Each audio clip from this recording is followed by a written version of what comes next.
Hello, Grumpy Old Fart here. I'm doing a number of videos because if you'll go back and look at some of my others, you'll find out that if haven't already heard, the Navy admitted that some footage they got of UFOs was actually genuine. It was real, and because of that, we can now ask all kinds of questions that we couldn't ask before with any kind of legitimacy. Well, now we can't because the Navy has just legitimized all of those old UFO stories, or at least given them some credence. So what I'm trying to do is go back and look at some of these cases over again because they're, at the time, people think they're crazy or they're on drugs or drunk or whatever, hallucinating. But now that the Navy has admitted that they're real, we have to go back and look at them again and because maybe they're real, and if they are real, maybe there's some information we can glean from them that could be possibly helpful in the future. I've done a number of alien abduction videos. I did the Hills. I did the guy from, I don't know where he was from, but from 1957, the first one. And here's one of the most famous UFO abduction cases, if not the most famous. Travis Walton, 1975, from Arizona. All right. You guys may be aware of this one already. They did a movie. I think he wrote a book, but they also did a movie called Fire in the Sky. I want to say it was D.B. Sweeney was in it. Really good actor. Really good movie. If you haven't seen it, it's really good. Okay. A lot of big name actors. Really popular movie back in the day. I'm going to give you the basics of the case, and then we'll discuss it. There was a logging crew. Travis Walton apparently either ran it or was one of the foremen, and they were clearing out brush and stuff, deadwood and what all. So preventing like forest fire prevention, things like that. And they were working long hours because they were behind schedule. So they were working hard, and they're leaving, and it's nighttime when they're leaving. They saw a light in the sky, and so they pulled over thinking it was, let me rephrase that. They saw a light. They didn't know what it was. They thought it might have been a forest fire. So they stopped and they got out to go check it out. Turns out it was a light in the sky. And Travis Walton approached it because he didn't know what it was. He was, I guess, trying to act, like a big He-Man. At any rate, he approached it, and according to the other members of the crew, a beam of light hit him and shot him across the clearing, and they thought he was dead. And it scared them so bad, they jumped in the truck and drove off. Okay? So, they zoom off. Later on, they come back, but he's gone. So they go back and report it to the police, local sheriff and things like that. And the police, they went out and started searching.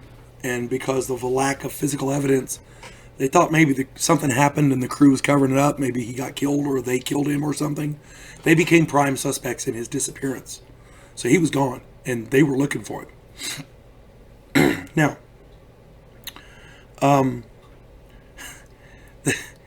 the investigation was getting serious into these guys, and people were really questioning what happened to this guy because he's gone, and the crew says he was hit by a beam from a light in the sky.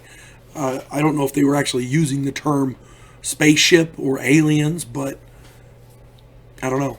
But several days later, depending on which story you listen to, it was several days, a week and a half, or 2 weeks.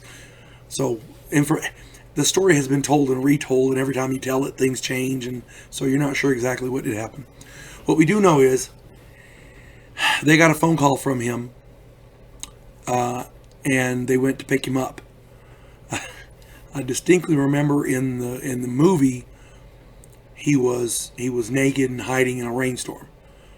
Now, the details of his condition at that point are, again, the story has been told and retold so many times, you're not sure which part of it to believe. I'm trying to give you just what I know.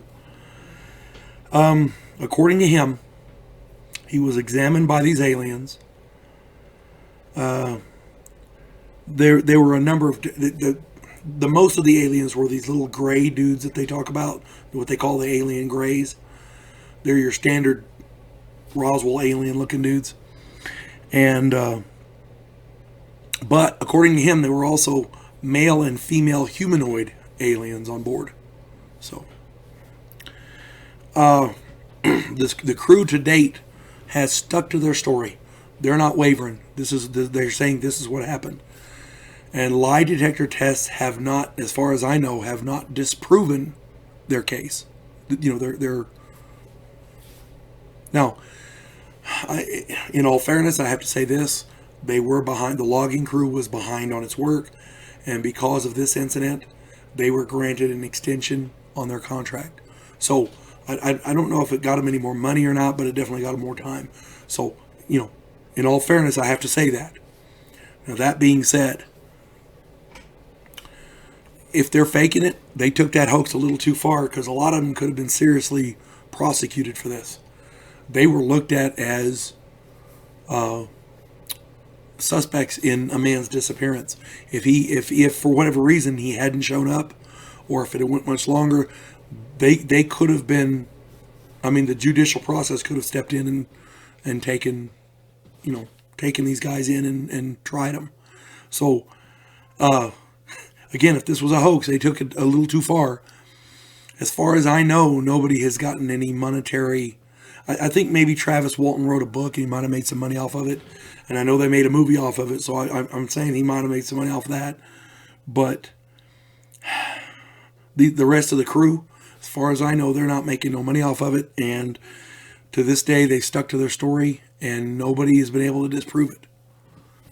So, again, take from that what you will. It's possible that this guy was abducted by aliens in full view of a logging crew. And so, like I keep saying, watch the skies, because you never know.